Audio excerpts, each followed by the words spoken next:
If he is to lose everything, he should not place himself in a position to lose that. He should not place himself in a position to lose. He should find things he cannot lose. He spoke very angrily and bitterly and looked straight ahead while he talked. But why should he necessarily lose it?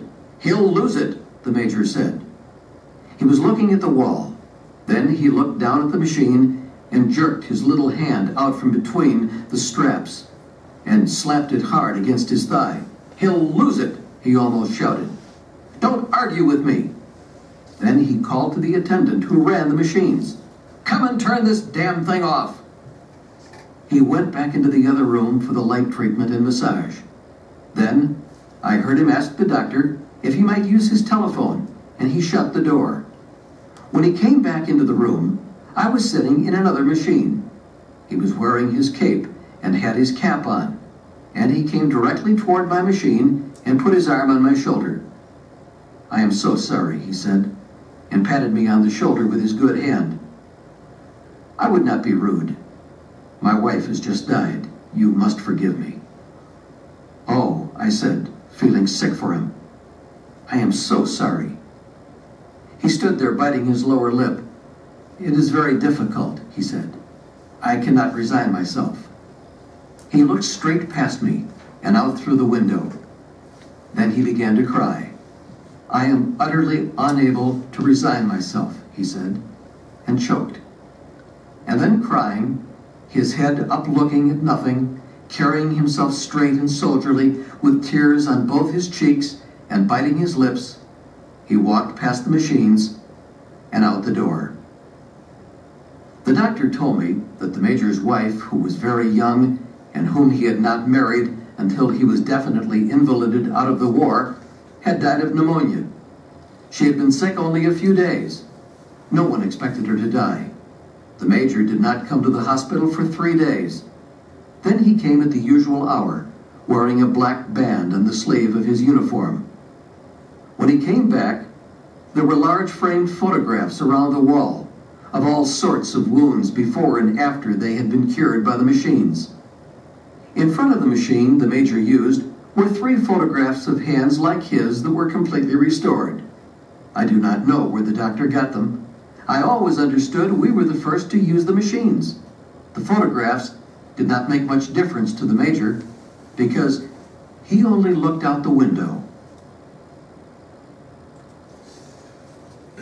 Okay, let's now turn to the story and make some quick observations now. First of all, let's think about how this is a different kind of story maybe than some of the short stories that you've studied in the past. Think about the ways in which this story, as some students have pointed out, lacks much action. Do you know what I'm saying? There's not a lot of action in this story, is there? So we'll ask this question. First question for your notes. Let's go ahead and do this work at level 2B really quickly. For you, what is the conflict of this story? Is the conflict of the story external, character versus another character? For example, do we have some kind of conflict there? Well, you could argue that maybe a little bit, in that the person in the story feels as if maybe he isn't quite accepted by the other 3 that he hangs out with. But really, that's probably not a character versus character kind of conflict as the central conflict of the story. What about character versus nature? Well, you could make the argument that you have a character who is struggling with the fact of the war, if you want to call that a force of nature, or character versus an idea or society, and in the same vein, right? But many have read this story to say that, you know, the real central conflict of this story is actually character versus self. Trying to come to terms with what? Let's jot that down in our notes now. What is it that this character is struggling with? Is it that he's been injured? Is it that he's been injured, the title of our story, in another country?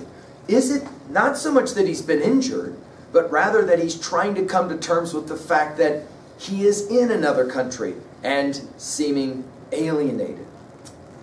Okay, let's go ahead and do a quick level 1 of the story. Of course, Fundamentally, this is really a story about a man who has been injured and he's trying to convalesce in Italy. He's trying to come to terms with the fact that he is not back home in America, but rather he is in Italy, trying to, at least find a way to fit in, we might say.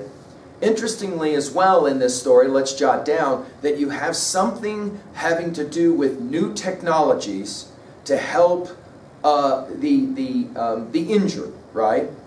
Okay. Now we can obviously point out the irony that it was technologies of war that cause all these men to have to be in, right, the hospital, and it will be new technologies that will hopefully try to save parts of their body or their life. Right. Note the irony, of course, at the end of the story, the woman who dies of pneumonia, not from any kind of attack at a war or battlefront, but from just natural causes, we might say. Okay. Of course, at the very end of the story, we have the major who is coming to terms with the fact he has to deal with his emotions and the loss of his wife, right, to pneumonia. Okay, let's talk level 2A, messages, themes. Now, we said that Hemingway's style always seems to talk about individuals who struggle to fit in, individuals who feel alienated, right, like something is not quite right for them. Jot down how you see this happening in the story. We could also say that another major theme of this story is the ideas of how technologies can be both damaging. They can, for example, blow a man's face off so that at the front, so that he has to have his face reconstructed and they never quite got the nose right. But technologies can also be helpful, right? Trying to, for example, rehabilitate injured limbs. So the promise is that he'll be able to play football just as he did once long ago. Okay. Of course, the idea finally of a major message or theme of this story is that there's sometimes a challenge when you are dislocated from your home of trying to find a way to survive, to fit in. Notice he's being challenged to learn another language, trying to fit in. I've had students who, for example, read the story and they say, I have a newfound appreciation for students who come to Worland High School from another world, another country. And they arrive here. For example, they are Rotary exchange students, right? And they arrive here from Brazil, or they arrive here from Germany, or they arrive here from Japan, or from France. And what does it have to be like to be dropped into the middle of Worland High School? You would say, well, what are you talking about? We're totally normal people here. But the story suggests, no, you totally miss it. We are totally normal because we're normal to us. To an outsider, we have to seem very, very strange. And can you imagine being dropped into a situation like this here in Worland? Or the inverse. We have students, right, who leave and go to Germany or go to Brazil or go to India to live for a year as a foreign exchange student. And for them, that when they always return, they will often say, man, I just felt so foreign, so out of place. Everything from the language to the food to everything else, right? Of course, at 2B, we can point out already Hemingway's style. Notice the very short sentences, the very direct storytelling. You don't have a tremendous number of adjectives to describe things, right? Let's just look at the top of page 806, just as an example. He looked straight past me and out through the window. Notice the brilliant balance of Hemingway's sentences. He looked straight past me and out through the window. Then he began to cry. And then the quotation mark, I am utterly unable to resign myself. That means to accept, right? He said, and choked, period. And then crying, comma, his head up looking at nothing, comma, carrying himself straight and soldierly, comma, with tears on both his cheeks and biting his lips, comma, he walked past the machines and out the door, period.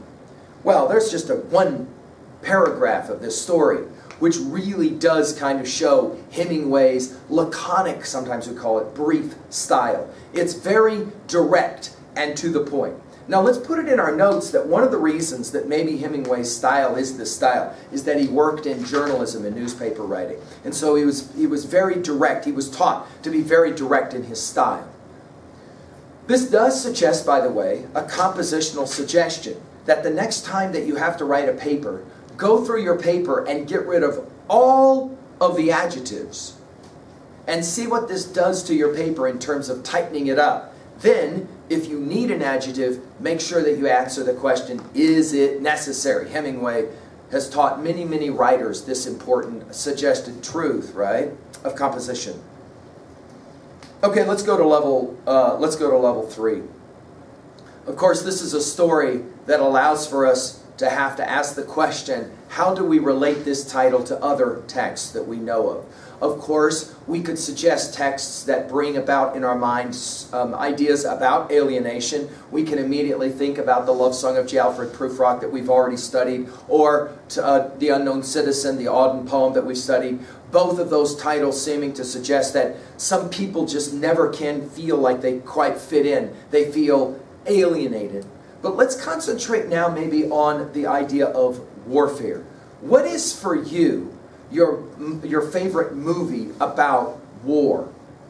Now, some students have pointed out how much video games, especially the ones they play, have to do with war. But let's ask this question. How do video games that you've played de-emphasize what is in fact the central part of the story? Not people fighting on the battlefront, killing whatever, but rather injured and back at a hospital somewhere trying to recover. And the ways in which that is always a compellingly difficult kind of activity, right? It's funny, one of my students recently pointed out, you know, this is very true. In video games about war, you never have the hospital. You never have the injured. You never have all of the leftover lives that have to be lived after injury in war. Let's go ahead now and turn to 3B. Let's ask some quick questions that maybe can allow you to relate to this story. Let's begin by asking the simple question, when was the last time in your life that you felt completely alienated? When you felt out of place? Some juniors will report that it happened when they entered high school. They were 8th graders running the school. They went through their little 8th grader graduation, and then all of a sudden they show up as a freshman at Worland High School, and they get to learn what it's like to be a nobody with seniors running the school. Some students will report the last time they felt this way was when some family dynamic happened. And they, for example, were separated in their family. And they begin to get this feeling of, I just don't know if I feel like I'm a part of much of anything. Feelings of loneliness, feelings of sadness or depression come in as part of this. Of course, if you're a person who has had an injury and had to go through the process of being rehabilitated, you can obviously identify in this story as well. It's fascinating to me the number of ball players who have been injured that I have coached over the years who will report, I never fully respected what it means to have a season-ending injury until I got one. And then I realized, man, everybody just goes on with the season, and you know, I used to be like important to the team, and now I'm kind of out for the season, so I'm kind of standing over there on my crutches going, yay team go. And people start to forget about me really quickly because I'm no longer able to contribute to the team. And then the athlete will often say to me, that was exactly how I saw injured kids. I just didn't occur to me that's how I saw them. And now I'm the one injured, and I'm starting to have to relate in some way. And the story obviously plays that game. You might write about a time, the last time, for example, that you were, you know, in a hospital. And the strange world of a hospital, especially if you're one of the people there. The way that, for example, you begin to identify with sometimes total strangers who themselves are maybe injured or sick. Of course, the other part of this story has to do with warfare and battle. Let's go ahead and ask about maybe the ways that you relate or think about others who have been injured, others who have been a part of maybe military conflict. Maybe you have somebody in your own family who is associated with, you know, battle or military conflict, and maybe from further back in your family, and if you know of how they talked about it. Lastly, of course, we can talk about travel itself and putting ourselves in situations where we felt like we were somewhat foreign. When was the last time you went to another place and you immediately felt somewhat foreign? A student reporting recently that she did a church group activity in Mexico where they went down and did this activity of building this house. And they arrived in Mexico, and she had lived all of her life here. And she arrived there, and immediately how foreign she felt in every way. She couldn't believe, for example, the poverty of so many of the children that she watched, and the sadness about that experience for her. And yet at the same time, she met people who were so unbelievably happy, living with virtually nothing. She said it taught her all kinds of powerful lessons. Of course, you see this in the story, don't you? Some people have to deal with loss, and the way they do it is by being kind of really saddened and depressed. Others deal with loss by being happy and getting on with life. It does beg the question: do you think you would be like? How would you respond to some kind of serious injury and living in another part of the world? Well, Hemmingway, an introduction to the Hemmingway style in another country. Thank you very much.